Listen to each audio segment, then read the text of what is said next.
satu observasi ke SD dan wawancara sama sekolah. Sebelumnya mohon maaf Ibu kalau Iya, kami boleh tahu nama Ibu siapa Ibu? Nama saya Sumartini, SPD SD. Dipanggil Ibu Ibu Mar. Ibu Mar. Ya, Ya sebelumnya mohon maaf Ibu Mar, langsung ke pertanyaannya boleh Ibu. iya. Kami boleh tahu kurikulum yang digunakan dalam pembelajaran di SD ini kurikulum apa saja? Kalau kita pertama awal tuh yang sudah ada K13. Kalau sekarang kurikulum merdeka itu. Kurikulum Merdeka. Oh, berarti di SD ini sudah menggunakan kurikulum Merdeka. Iya, mudah. Berarti dalam kurikulum Merdeka salah satunya itu Bu ada pembelajaran IPA sih. Iya. Ya. Nah, jadi salah satu tugas pertanyaan dari dosen pengampu Ibu, itu kenapa Ibu pembelajaran IPA dengan IPS itu digabung Ibu? Kenapa? Nah itu. Jadi sebenarnya kalau kita lihat dari segi materinya antara IPA dengan IPS itu digabung, ini kemungkinan menurut Ibu itu mungkin materinya tuh hampir gimana ya, hampir sama gitu, masalah lingkungan gitu kan. Belajar IPA ya mungkin mengenai istilahnya lingkungan, ya kan, misalnya tentang tumbuhan, hewan segala macam.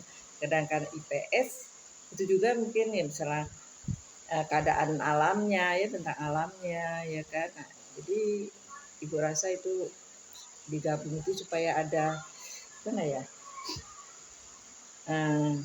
saling berkaitan gitu, satu sama lainnya antara pelajaran IPA dengan IPS.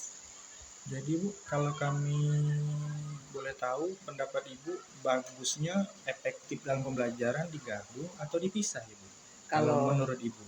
Kalau menurut Ibu sih, ini pribadi Ibu ya. Iya. Karena Ibu dulu juga kan seorang guru, udah mengalami istilahnya proses pembelajaran itu udah 35 tahun. Jadi udah bisa merasakan bagaimana yang enaknya, bagaimana yang efisiennya, ada cara ngajar itu. Kalau dilihat dari segi apanya, lebih enak dipisah daripada digabung. Kenapa? Kalau digabung itu kita tuh ibaratnya tuh enggak fokus, ya kan?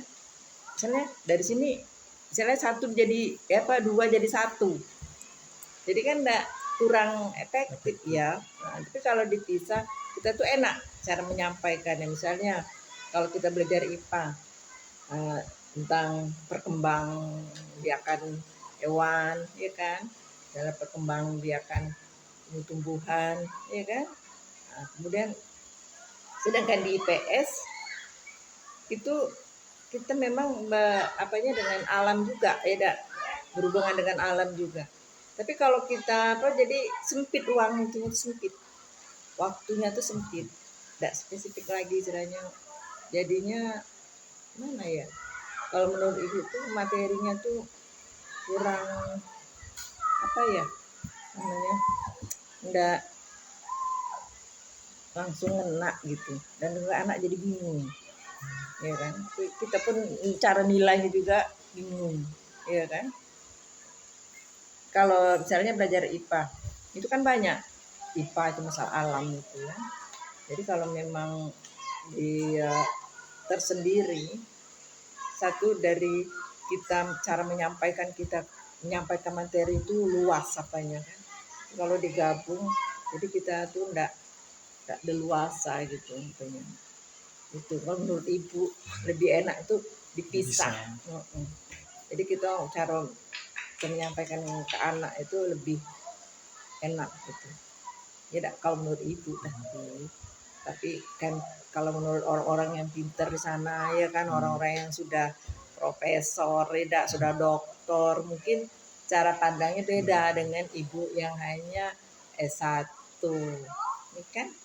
Apalagi Ibu kan istilahnya ngomong nih, usia kan udah pensiun nih. Jadi sedikit banyak tuh ya untuk apa ya, di kegiatan ini kan istilahnya apa namanya di eh, kita di materi-materi itu kan banyak, di dunia maya itu kan banyak, tidak. Sementara kan ibu ya kalau untuk apa namanya, kalau HP untuk online itu kan kurang ini kan dengan faktor usia tadi, jadi informasi itu masih agak kurang. Jadi nah itulah. Tapi kalau menurut ibu, walaupun ibu tidak ngajar, tapi menurut penilaian ibu tuh tadilah lebih enak dipisah daripada disatukan, lebih efisien. Karena kita kan mau menggunakan alat peraganya itu, misalnya IPA itu tentang perkembangbiakan hewan. Ya kan memang di IPS juga ya memang ada, misalnya daerah sungai gitu, ya kan? Daerah Batanghari kan ada sungainya, di dalam sungai kan ada ikannya segala macam kan, makhluk hidupnya di situ, ya kan? Nah di IPS kan memang ada juga kan, Batanghari ada sungai Batanghari, itu tuh udah termasuk IPS, ya kan? Nah, terus kehidupannya di situ banyak mungkin nelayan, ya kan? Itu memang sudah masuk IPS juga, ya kan? Tapi bagi anak itu kurang. Kadang anak bertanya, Bu ini belajar IPA apa IPS? Ya kan? Nah, jadi kan kalau tersendiri kan lebih enak gitu. Anak pun tidak bingung. Kadang anak tuh bertanya, Bu ini catatannya IPA apa IPS Bu? Tuh. Nah, tapi itu kan menurut pendapat ibu.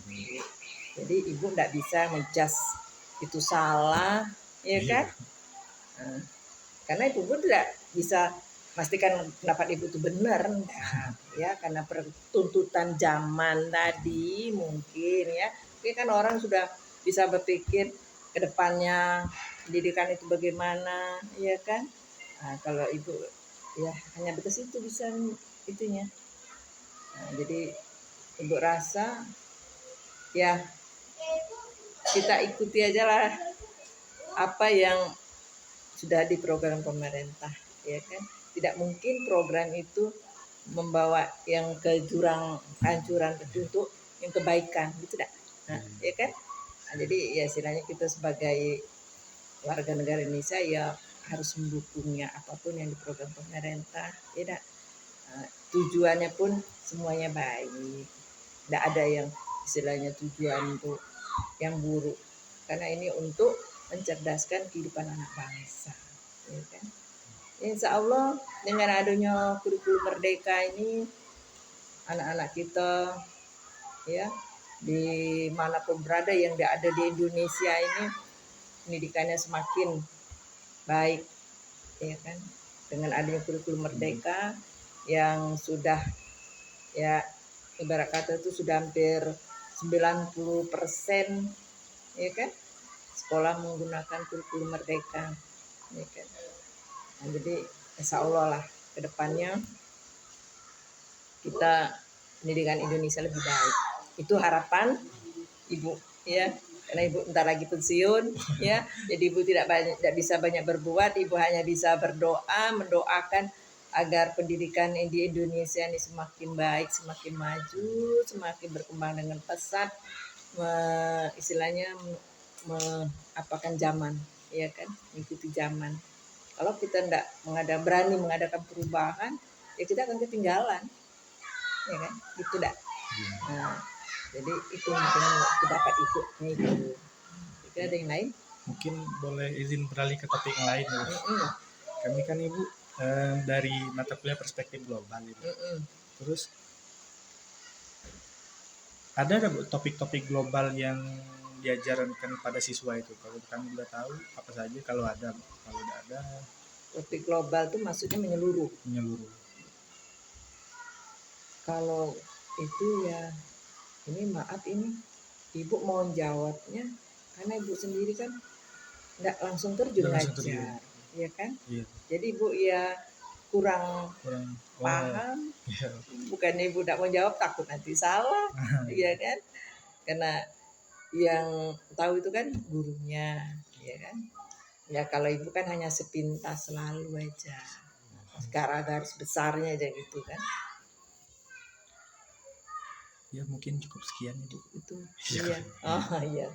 Ya terima kasih banyak Ibu sebelumnya Iya. kami ucapkan, dan terima kasih banyak juga kami mengucapkan karena sudah bersedia menerima kedatangan Iya, kami di sini. sama-sama ya. Ibu juga mohon maaf ya nak ya. Mungkin dalam penyambutan ibu, mungkin dalam wawancara ini mungkin ada kalimat-kalimat ibu yang kurang berkenan di hati anak ibu ya, dari mahasiswa PGSD Unja ya. Ibu beserta rekan-rekan kerja ibu di sini ya, personil ibu semuanya mohon maaf sebesar-besarnya. Mungkin dalam penyambutan kami mungkin kurang kurang berkenan di hati anak-anak ya, anak-anak ibu semuanya. Ibu mohon maaf ya sebesar-besarnya ya. Ibu hanya bisa mendoakan semoga anak ibu semuanya sukses ya. Semuanya apa yang dicita-citakan semuanya terkabul ya. Menjadi guru yang betul-betul profesional. Itu pesan ibu. Karena istilahnya pendidikan ini ujung tombaknya itu dengan guru, ya kan? Maju mundurnya negara itu adalah guru, ya, karena di pundak kita lah negara mengasih kepercayaan, ya kan? Nah, jadi ibu sangat bersyukur anak-anak ibu mau jadi guru, ya, karena guru adalah orang yang sangat mulia. Tapi itu tadi dengan tanda kutip kita harus harus benar-benar menjadi guru yang profesional ya. Jadi itu hanya pesan ibu. Semoga anak ibu semuanya sukses ya, dilancarkan segala urusannya, dikabulkan semua cita-citanya ya. Ibu akhiri wabillahi taufiq wal hidayah. Wassalamualaikum warahmatullahi wabarakatuh.